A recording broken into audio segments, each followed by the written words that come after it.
The following files have been redacted. A switch and a baton are poised above your back, and neither stings like your tears or burns like holy water, drowning out your questions.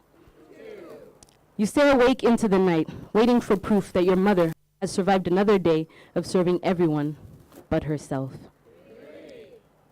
Your siblings are an island of safety, but more and more often you start solo voyages into turbulent waters. Your identity is a box in a cross. That happens sometimes. Your identity is a tick or a cross in a box. You fit the criteria on paper, but in person, you are at a loss. More than one man has come to the dinner table to carve up a slice of your flesh to devour. You can still hear his lips snack of your flavor. You've gone time and again to the peak of the prayer mountain and lost your plea to the harrowing wind. You discover Judgment Day is not far off, and you've been assigned once a week. Every so often often a goat, maybe once a sheep. You've become too familiar with the lack of sleep and bounce uppers and downers against the walls of your teeth.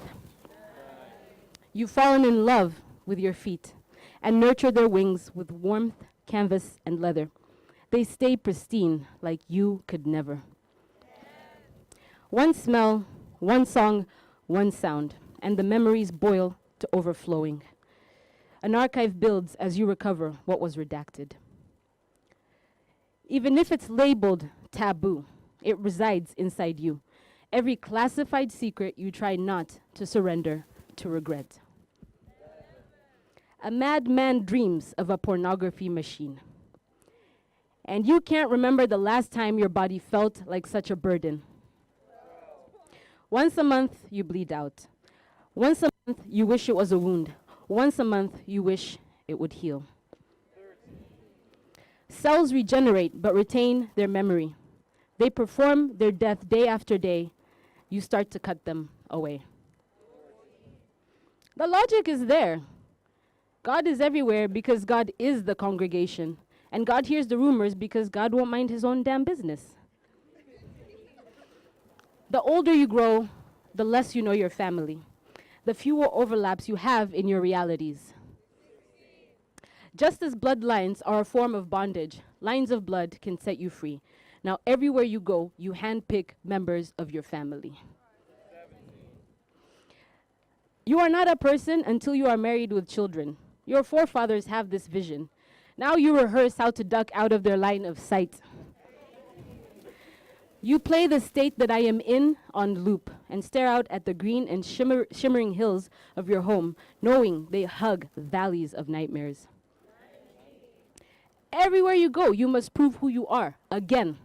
And you begin to wonder why your flesh and blood carry less weight than a stamp.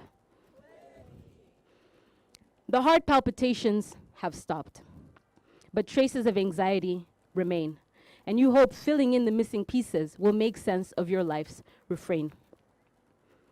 You lay out a feast of secrets and wonder where your appetite has gone. You don't fear the paper trail as much as your own archive of anger. The deepest loss is not the edges of your identity that were erased. You keep seeking memories of when you were whole and unafraid. But the ash makes it clear. They were burned in the fires of so many men's fears. Thank you.